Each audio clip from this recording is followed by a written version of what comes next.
어서 오세요. 오늘은 과거 시험을 보러 갈 돈도 없던 가난뱅이 청년이 불과 며칠 사이 예기치 않게 두 명의 색시를 얻게 되는 이야기입니다.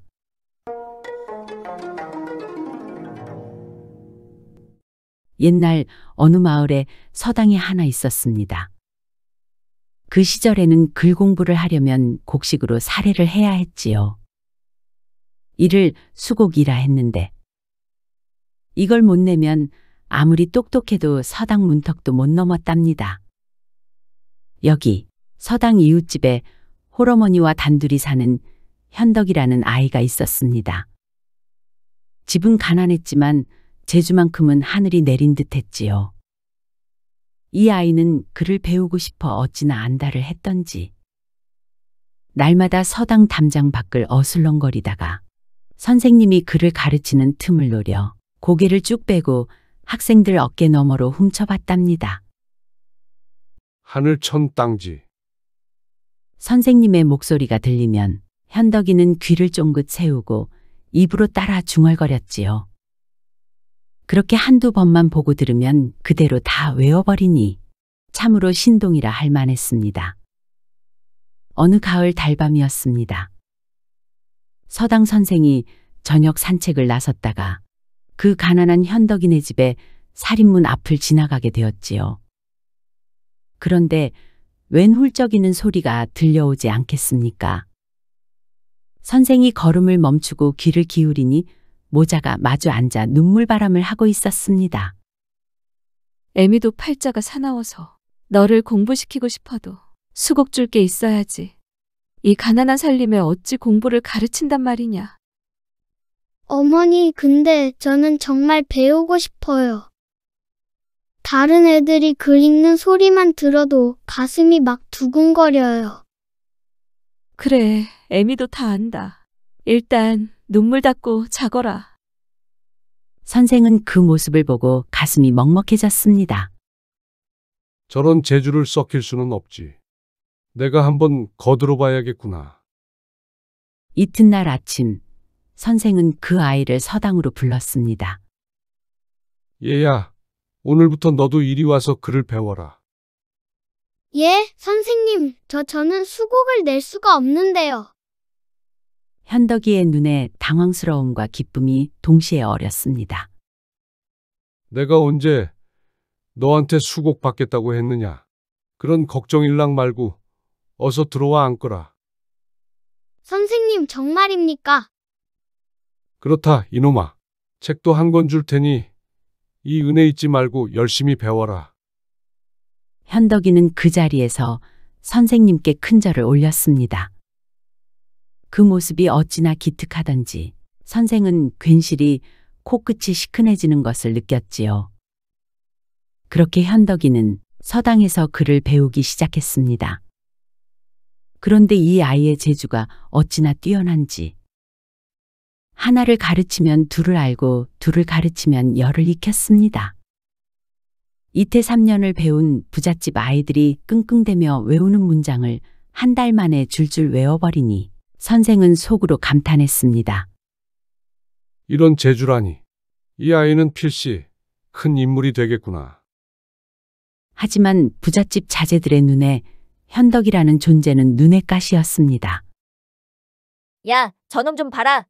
수곡도 안 내면서 우리보다 잘한다고 으스대네. 저 괘씸한 놈, 선생님만 안 계시면 한번 혼을 내줘야겠어. 그 아이들은 틈만 나면 현덕이의 귀싸대기를 때리고 밀치고 괴롭혔지요. 하지만 현덕이는 꿋꿋했습니다. 눈물을 훔치며 다시 책을 폈지요. 언젠가는 내가 저들보다 훨씬 높은 곳에 오를 거야 라고 생각하면서 말이지요. 그렇게 7, 8년이 흘렀습니다. 한양에서 과거 시험을 본다는 소식이 돌고 마을이 떠들썩했습니다. 부잣집 자제들은 저마다 과거 시험을 준비하느라 여념이 없었지요. 비단 옷을 새로 지어 입고 좋은 말을 골라 먹이를 먹이고 노자를 주머니 가득 챙겼습니다. 얘들아, 한양 가면 기생집도 가보고 맛있는 것도 실컷 먹어보자.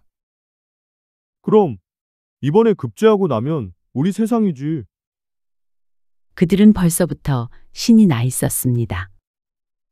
하지만 우리 현덕이는 막막하기만 했습니다. 글 실력은 누구보다 자신 있었지만 한양까지 갈 노자가 없었으니까요. 그날 저녁에도 선생은 우연히 현덕이 집 앞을 지나가게 되었습니다. 현덕이와 그 어머니의 대화 소리가 들려왔습니다.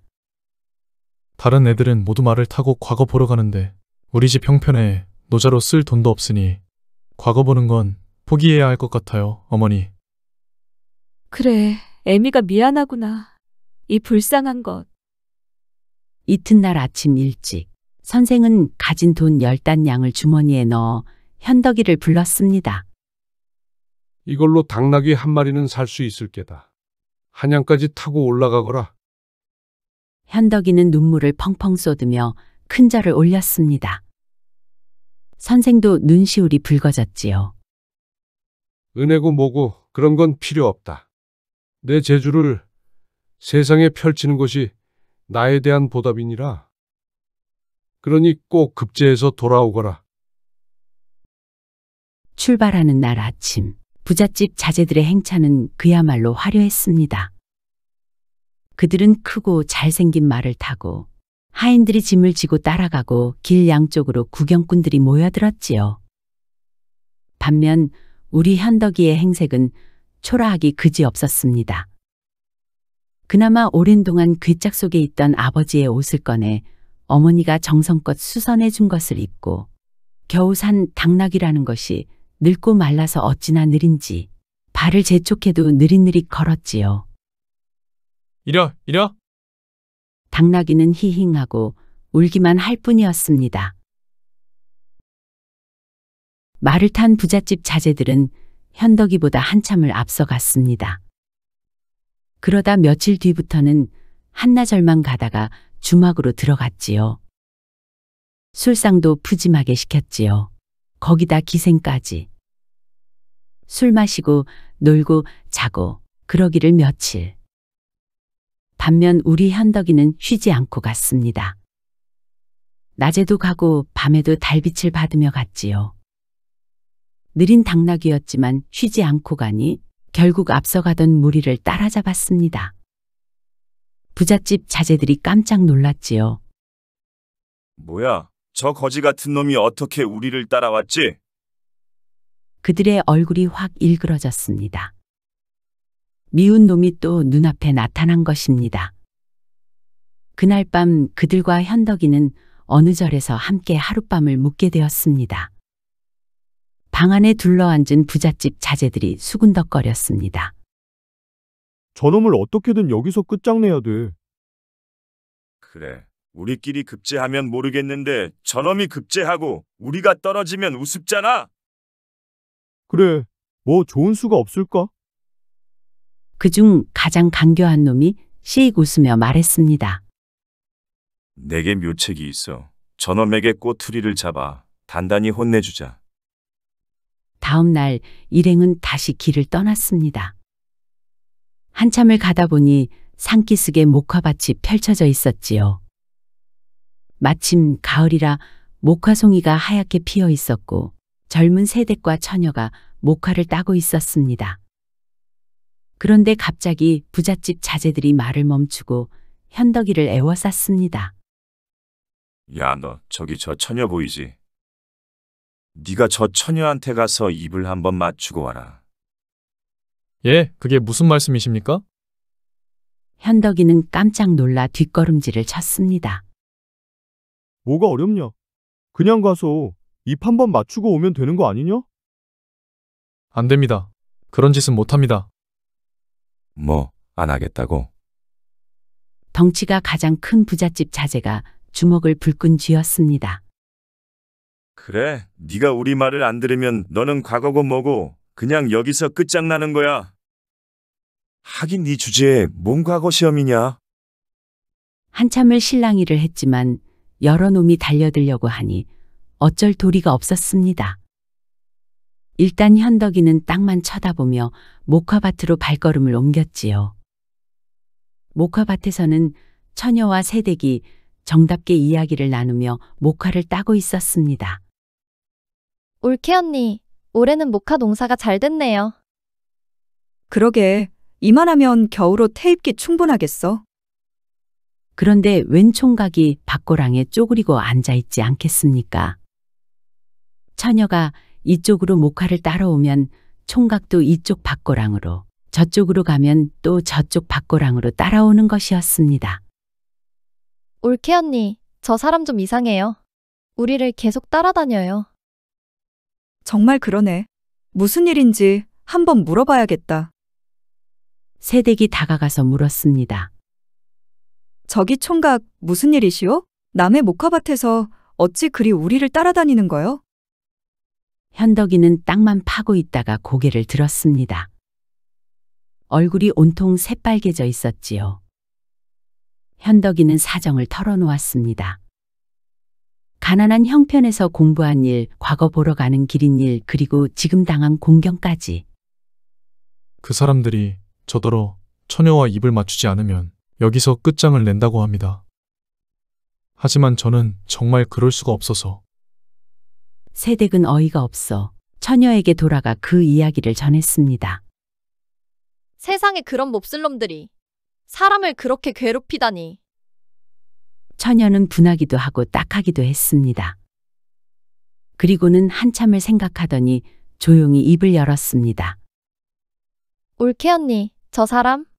참 착한 사람 같아요. 눈빛이 맑고 정직해 보여요. 그래, 뭐 나도 그렇게 보긴 했어. 제가 허락하겠어요. 뭐라고? 새댁이 깜짝 놀라 처녀를 쳐다봤습니다. 한 사람의 목숨이 달린 일인데요. 그리고 저런 사람이라면 제가 시집을 가도 괜찮을 것 같아요. 아니, 저 사람을 뭘 안다고. 잘은 몰라도 사람은 눈빛을 보면 알 수 있잖아요. 저 사람은 분명 좋은 사람이에요. 처녀의 마음은 이미 정해져 있었습니다. 새댁이 총각에게 가서 말을 전했습니다. 저 처녀가 허락한다고 합니다. 예, 허락한다고요? 하지만 약속하십시오. 약속이요? 나중에 꼭 이 처녀를 아내로 맞으셔야 합니다. 현덕이는 처녀 앞으로 가서 큰 절을 올렸습니다. 은혜를 잊지 않겠습니다. 반드시 돌아와 아내로 맞이하겠습니다. 처녀도 고개를 숙여 인사를 받았지요. 언덕에서 지켜보던 부잣집 자제들은 현덕이가 처녀와 한참 이야기를 나누는 것을 보았습니다. 그리고 현덕이가 처녀와 입을 맞추는 것도 보았지요. 저놈이 처녀와 한참 이야기를 나누고 있잖아. 뭐야, 게다가 입까지 맞추다니. 아니, 망신 주려고 한 건데 이게 어찌 된 일이야? 부잣집 자제들은 어쩔 수 없이 현덕이를 내버려두고 다시 과거 길을 떠났습니다. 현덕이도 처녀와 작별을 하고 다시 과거 길에 올랐지요. 그리고 드디어 한양에 도착했습니다. 현덕이는 처음 보는 한양 장안에 눈이 휘둥그레졌지요. 높은 기와집들이 즐비하고 큰 길에는 비단 옷 입은 사람들이 오가고 밤이 되어도 불이 환하게 밝혀져 있었습니다. 우와, 이것이 바로 한양이로구나. 달밤에 장안 구경을 하며 이리저리 거니는데 갑자기 누군가 뒤에서 어깨를 탁 쳤습니다. 뒤돌아보니 그 부잣집 자제들이었습니다. 달빛 아래 비친 그들의 얼굴에는 음흉한 미소가 번져 있었지요. 그들은 현덕이를 둘러싸고 으슥한 곳으로 끌고 갔습니다. 한참을 가다 보니 높은 담장이 둘러쳐진 큰 저택이 나타났지요. 담장 너머로는 배나무 한 그루가 서 있는 것이 보였습니다. 가을이라 배가 주렁주렁 달려 있었지요. 우와, 저것 좀 봐라. 배가 저렇게 많네. 어이, 배 하나 따먹고 싶은데? 그들은 서로 눈짓을 주고받더니 현덕이를 쳐다봤습니다. 저 담 넘어가서 배 좀 따와라. 긴 말 필요 없잖아? 팔이라도 부러져서 과거 시험 못 보면 참 좋겠다, 그지? 현덕아, 잔말 말고 어서 다녀와. 제가 저 높은 담을 어떻게 넘습니까? 걱정 마라. 넘어갈 수 있게 우리가 떠받쳐 줄 테니까. 그리고 너는 배를 따서 던져주면 되는 거 아니냐? 그럼 다시 넘어올 때도 도와주실 겁니까? 아이고, 당연하지. 우리가 그래도 동네 친구인데 그 정도 도와주는 건 당연한 거 아니냐?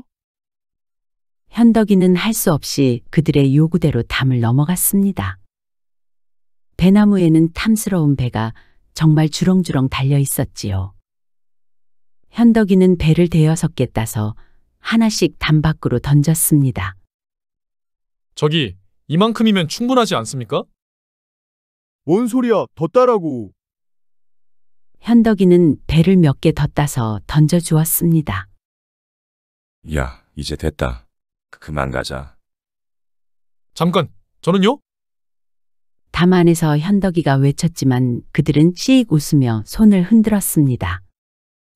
잘해봐. 우리 먼저 간다. 얘들아, 빨리 도망가자. 현덕이는 깜짝 놀라 불러보았지만 그들은 이미 달아나 버렸습니다. 그저 배나무 밑에 홀로 남겨졌지요. 담장은 너무 높아서 혼자서는 도저히 넘어갈 수가 없었습니다. 이를 어쩌나 도둑으로 잡히면 큰일인데.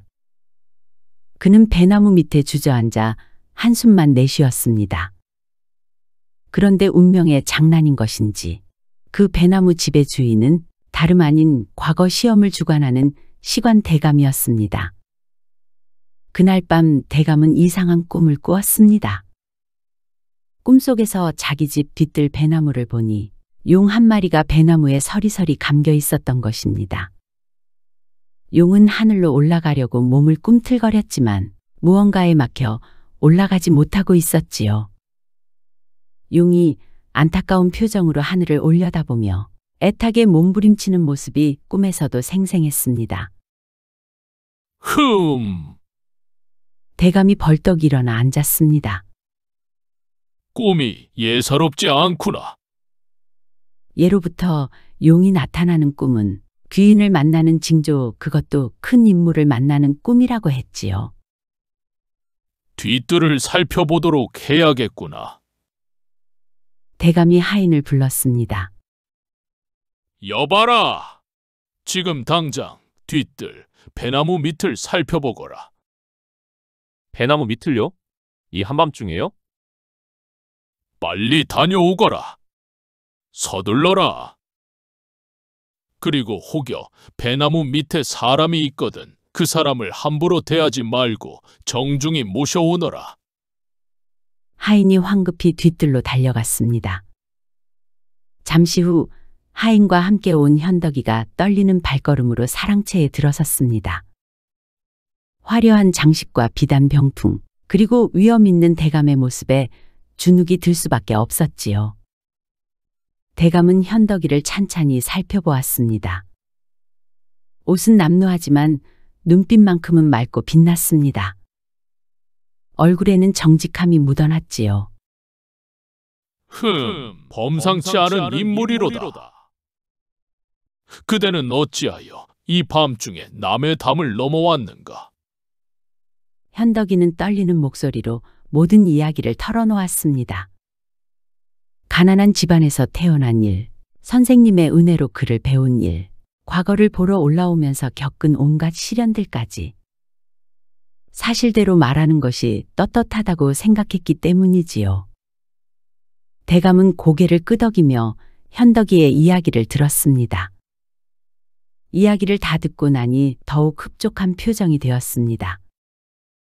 그래, 그렇다면 자네는 글 공부를 얼마나 했는가? 시를 지을 줄 아는가? 조금 지을 줄 압니다. 좋네. 그럼 내가 한번 시험해보지. 대감은 책상 서랍에서 종이 한 장을 꺼냈습니다. 그 종이에는 단아한 글씨로 시 한 구절이 적혀 있었지요. 나에게는 딸이 하나 있네. 그 아이가 어려서부터 글을 좋아하여 이런 시 한 구절을 지어두었는데. 대감의 목소리에는 자랑스러움과 아쉬움이 섞여 있었습니다. 이 시에 대꾸를 맞추는 사람을 사위로 삼으려 하였으나 지금까지 아무도 맞추지 못했다네. 혹여 자네가 한번 맞춰보겠는가? 현덕이의 가슴이 두근거렸습니다. 이건 단순한 시험이 아니었습니다. 자신의 운명이 걸린 순간이었지요. 대감이 종이를 내밀었습니다. 현덕이는 조심스럽게 받아 읽어 내려갔습니다. 층암의 수위하나 화소리비요. 층암 절벽이 비록 위험하나 꽃은 거기 서서 웃고 섰도다. 현덕이는 눈을 감고 깊이 생각에 잠겼습니다. 방 안은 정적이 흘렀지요. 촛불만이 파르르 떨리며 타들어갔습니다. 한참의 침묵이 흐른 뒤 현덕이가 눈을 떴습니다. 그리고 붓을 들어 망설임 없이 종이에 글자를 적어 내려갔지요. 삼춘이 수호나 조적 귀라. 3월 봄이 비록 좋다 하나 새는 울며 돌아가더라. 대감이 그 글을 보는 순간 무릎을 탁 쳤습니다. 이야, 절묘하도다. 절묘해. 의미가 참으로 절묘하게 어울렸지요. 위험한 절벽에 핀 꽃은 웃으며 서 있지만 아무리 좋은 봄날이라도 새는 울며 집으로 돌아간다는 뜻. 역경 속에서도 꿋꿋한 꽃과 아름다운 봄날에도 고향을 그리워하는 새의 대비가 얼마나 조화로운지. 참으로 대단한 재주로구만. 이런 글재주라면 내 사위 삼기에 부족함이 없네. 대감의 눈이 반짝였습니다. 대감마님, 송구하옵니다만. 현덕이가 난처한 표정으로 입을 열었습니다. 왜 그러는가? 무엇이 걸리는가? 사실 한양으로 올라오는 길에 이미 혼인을 약조한 일이 있었습니다. 그래서 도저히 대감마님의 제의를 받을 수가 없습니다. 대감은 잠시 당황했지만 인해 방법을 찾아냈습니다. 하하, 그거 참 아쉬운 일이로세.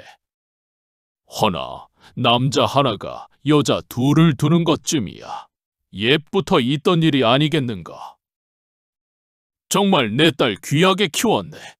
하지만 그 녀석도 나도 마음에 드는 신랑감을 그동안 한 번도 만나지 못했네. 우리 딸이 나이가 좀 많지만 그래서 싫은 것이 아니라면 혼인하기로 한 그 여자를 정실로 삼고 내 딸을 후처로 드리면 되지 않겠는가? 대감마님, 하오나. 내 딸을 처녀로 죽게 내버려 둘 수는 없는 일이네. 부디 내 청을 들어주게. 대감의 간곡한 부탁에 결국 현덕이는 받아들였습니다. 대감은 흐뭇한 표정으로 웃었습니다. 꿈에 용이 나타난 것도 다 이유가 있었구만. 하늘이 내려준 사위로다. 이튿날 드디어 과거 시험이 열렸습니다. 과거 시험장은 인산인해를 이루었습니다. 전국 8도에서 올라온 선비들이 한자리에 모였으니까요. 수년간 갈고 닦은 실력이 한순간에 발휘되는 날이었지요. 글을 다 쓴 현덕이는 망설임 없이 답안지를 제출했습니다. 시관 대감이 그 글을 펼쳐보더니 눈이 휘둥그레졌습니다. 다른 시관들도 모여들어 현덕이의 글을 보고 감탄했습니다. 심사가 끝나고 결과가 발표되었습니다. 장원급제 이현덕. 현덕이의 이름이 불렸습니다. 부잣집 자제들은 자빠질 듯 놀랐습니다. 자기들은 다 떨어졌는데 저 가난뱅이가 장원급제를 하다니. 현덕이는 꿈만 같았습니다. 내가 정말 급제를 했단 말인가. 대감은 현덕이를 집으로 불러 작은 잔치를 마련해주며 치하했습니다. 자네 축하하네. 이제부터 자네는 조정의 신하요, 나의 사위일세. 대감마님, 감사합니다. 대감의 딸도 흡족해했습니다. 날이 잘 되었습니다. 축하드리옵니다. 고맙습니다. 그리하여 장원급제한 현덕이는 대감의 딸을 가마에 태우고 고향으로 향했습니다. 하인들이 앞뒤로 호위하고 화려한 가마가 그 뒤를 따랐지요. 길 양쪽에서 구경꾼들이 모여들었습니다. 하지만 현덕이의 마음 한구석은 무거웠습니다. 목화밭의 처녀, 약속을 지키지 못하면 어쩌나. 한참을 가다가 그 목화밭이 있던 마을에 다다랐습니다. 현덕이는 일행을 마을 입구에 머무르게 하고 혼자 그 집을 향해 갔습니다. 이제 오셨습니까? 저는 약속을 잊으신 줄 알았습니다. 제가 어찌 약속을 잊을 수 있겠습니까? 운 좋게 장원급제를 했습니다. 지금 고향에 내려가는 길이지요. 정말입니까? 처녀의 얼굴에 희망의 빛이 돌았습니다. 일행은 마을 밖에서 기다리게 하고 혼자 이렇게 찾아왔습니다. 약속을 지키려고 말입니다. 처녀는 더 이상 참을 수 없어 눈물을 쏟아냈습니다. 기쁨의 눈물이었지요. 현덕이는 걱정스러운 마음으로 후처를 맞이하게 되었다는 사실을 처녀에게 말했습니다. 다행히도 현덕이의 진실 어린 표정과 말투에서 자기와의 약속을 어기지 않기 위해 부단히 노력했다는 것을 처녀도 느낄 수 있었습니다. 처녀는 결국 현덕이와의 혼인을 치르기로 했습니다. 그렇게 해서 현덕이는 약속대로 처녀와 혼례를 올렸고 대감의 딸도 후처로 맞아들였지요. 쌍가마에 두 신부를 태운 현덕이는 왈그랑 잘그랑 요란한 행차로 고향 마을로 향했습니다. 말발굽 소리가 길가에 울려 퍼지고 악사들의 풍악 소리가 하늘을 찔렀지요. 그러나 소식을 알 수 없던 홀어머니는 아들이 떠난 뒤 내내 걱정바람이었습니다. 매일매일 뒷동산에 올라가 길을 내려다보며 하염없이 아들을 기다렸지요. 저기 누구네 집 아들인지 몰라도 혼인을 하고 저렇게 화려하게 오는구나. 우리 아들은 무사히 돌아오기나 하려나. 그런데 그 화려한 행차가 점점 다가오더니 자기네 오두막집 쪽으로 들어오는 것이 아니겠습니까? 어머니! 귀하게 차려입은 현덕이가 가마에서 내려 어머니께 큰 절을 올렸습니다. 아이고, 우리 아들이었구나. 어머니는 아들을 꼭 껴안고 기쁨의 눈물을 흘렸습니다. 어머니, 이제 걱정 마세요. 제가 장원급제도 하고 며느리도 둘이나 데려왔습니다. 뭐? 며느리가 둘이라고? 예, 어머니. 사연이 좀 길어요. 들어가서 천천히 말씀드릴게요. 그렇게 가난했던 집안은 착하고 똑똑한 아들 덕에 하루아침에 떵떵거리며 살게 되었습니다. 효심이 지극한 아들은 어머니를 극진히 모셨고 두 며느리 또한 화목하게 지냈다고 합니다. 이야기는 여기까지입니다. 여러분 어떠셨나요? 가난했지만 배움을 향한 열정을 잃지 않았던 현덕이. 온갖 시련과 방해 속에서도 정직하고 성실하게 자기 길을 걸어간 청년. 그리고 은혜를 결코 잊지 않고 약속을 지킨 사람. 우리 선조들은 이런 이야기를 통해 말합니다. 사람은 신분이나 재산이 아니라 그 마음씨와 됨됨이로 평가받는다고 말이지요. 비록 옛날 이야기지만 지금 우리에게도 큰 울림을 주는 이야기가 아닐까 싶습니다.